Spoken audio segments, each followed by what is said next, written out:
Hello and welcome to today's video on flu and pneumonia billing. My name is Sarah McIntosh and I am a manager at Hargis & Associates.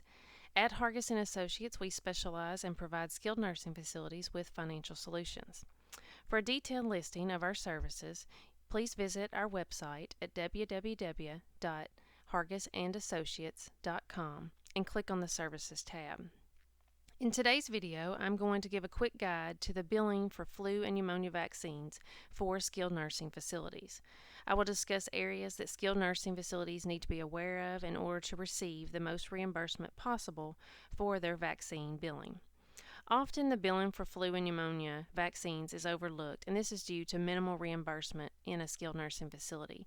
But today we are going to discuss how to maximize this reimbursement. Our first slide references the CMS Manual. On the CMS website, manuals can be found to assist skilled nursing facilities. These manuals can be found at www.cms.gov. The manual that discusses the billing for flu and pneumonia vaccines is the Medicare Claims Processing Manual. Chapter 18 of the Medicare Claims Processing Manual has a list preventative and screening services. This section of the manual gives definitions of types of preventative and screening services, coverage requirements, and also billing requirements. So in today's video, we are going to discuss the types of preventative and screening services that are covered, the coverage requirements, the billing requirements, and then also the reimbursement.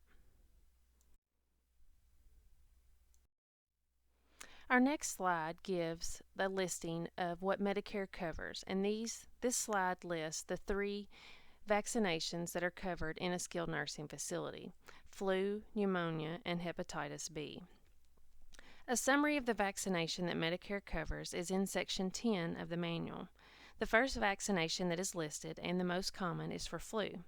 Medicare reimburses the skilled nursing facility for the vaccine and also the administration of the vaccine. Medicare does not require coinsurance to be applied to the flu vaccination and the administration payment. Medicare covers for one vaccination per year. There is an instance where a beneficiary could be reimbursed for two vaccines in 1 year. If a beneficiary received a vaccination in January 2015, and this was for the 14-15 season, and then the beneficiary received a second vaccination in November 2015, and this was for the 15-16 season. This is an instance where Medicare would reimburse for two vaccinations in 1 year. The second vaccination discussed is for pneumonia. Medicare reimburses for the vaccine and also for the administration of the vaccine. Medicare does not require coinsurance to be applied to the pneumonia vaccine or the administration reimbursement. Medicare will reimburse for one pneumonia vaccine for each beneficiary. Generally, one vaccine provides coverage for a lifetime, but there are some high-risk beneficiaries and a booster vaccine is needed. Medicare does cover the booster vaccine for high-risk beneficiaries. Medicare does not require coinsurance to be applied to the pneumonia vaccine or the administration payment. The third vaccination to be discussed, and the least common, is the hepatitis B. The hepatitis B, just as in the flu and pneumonia, Medicare will reimburse the skilled nursing facility for the vaccine and the administration of the vaccine. So for all three vaccinations that are given in a skilled nursing facility, flu, pneumonia, and hepatitis B, Medicare will reimburse you for the vaccine and also for the administration of this vaccination.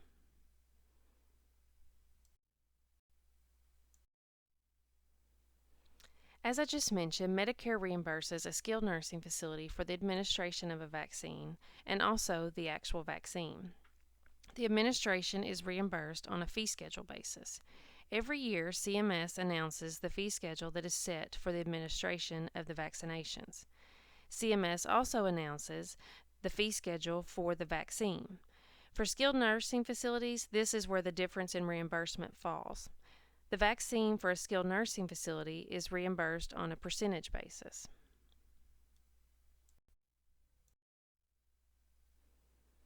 In the Medicare Claims Processing Manual, Chapter 18 of the Preventative and Screening Services, Section 10.2.2.1, it states, payment for all the vaccines payment for all the vaccines is on a reasonable cost basis for skilled nursing facilities.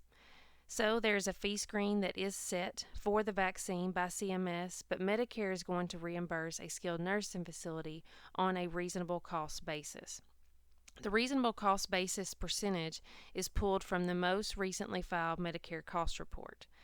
We urge skilled nursing facilities to contact your cost report preparer and find out what your cost basis percentage is. I would now like to discuss how a vaccine reimbursement and give an actual example. For the vaccine fee screen for the code Q2037, which is a very common flu vaccination, the fee screen that is set by CMS for 2015 was $15.83.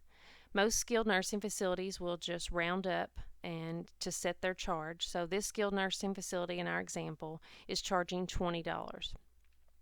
On this facility's most recent Medicare cost report, their percentage was 50%. So the skilled nursing facility will be reimbursed $10 by Medicare.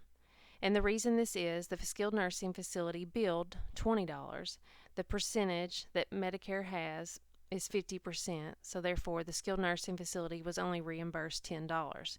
This $10 is less than the vaccine fee screen of $15.83. So in order for this skilled nursing facility to receive at least the fee screen amount that is set by CMS of $15.83, the skilled nursing facility should bill $32. When the facility bills the $32, then in turn, this nursing facility will receive $16 in reimbursement, which is very close to the fee screen that is set by CMS. One very important thing to remember in the billing for the vaccine is the charge structure. When the charge is set and the facility is going to bill $32 to Medicare Part B, the facility also needs to bill $32 for the vaccination to all patients, such as if you have a private patient that does not have Medicare Part B, the facility will need to bill the same charge structure as that is used to bill Medicare.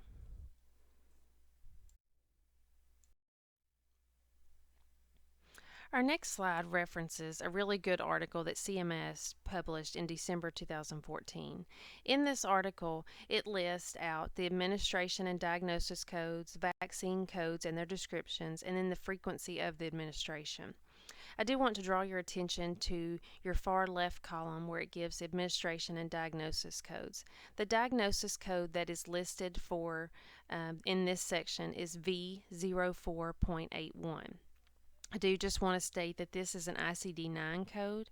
This is not an ICD-10 code. When I looked up the ICD-10 code for vaccination, it gave Z23. So the vaccine diagnosis code for ICD-10 is Z23. The next slide just gives more detail for more vaccine codes that are available for skilled nursing facilities, and then it also lists the pneumonia codes and the administration for the pneumonia, and then also hepatitis B. But once again, just note that the diagnosis codes that are listed on these two screens are ICD-9.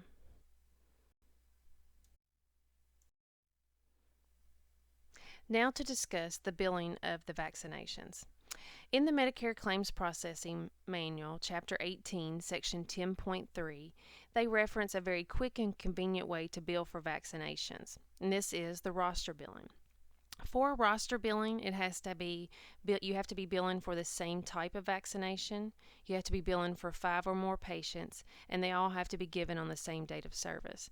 So if a skilled nursing facility administered the vaccination of Q2037 for 5 or more patients, all on the same date of service, the facility could bill this on a roster bill. For the roster billing, the usual patient information that is needed for this roster billing is last name, first name, the Medicare number, the date of birth, male or female, and the admission date. The type of bill for the roster billing is a 2-2. The condition code is A6. There's two different revenue codes. As we have mentioned several times previously, there are two different parts for billing a vaccination. There is the vaccine and there's the administration. For the vaccine, you will use revenue code 0636. For the administration, you will use 0771. So in billing for the flu and pneumonia vaccinations, you will have two parts. You have the vaccine and the administration. So there will be two separate charges with two separate revenue codes.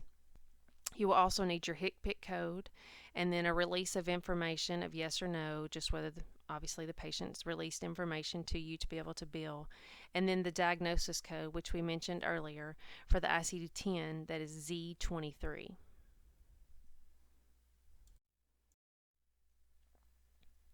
This completes today's video for flu and pneumonia shot billing. Key topics for you to take with you from this video are: there are two separate reimbursements for every vaccination that are given. There's the vaccine reimbursement and there's the reimbursement for the administration. To please contact your cost report preparer to find out your skilled nursing facility cost report percentage on your most recent filed cost report.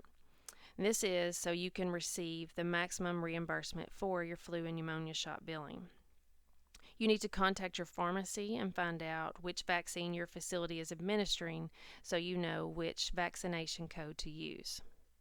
Thank you for watching this video, and if you would, you can please contact us at our office if you have any questions or would like to discuss flu and pneumonia shot billing in more detail. Thank you.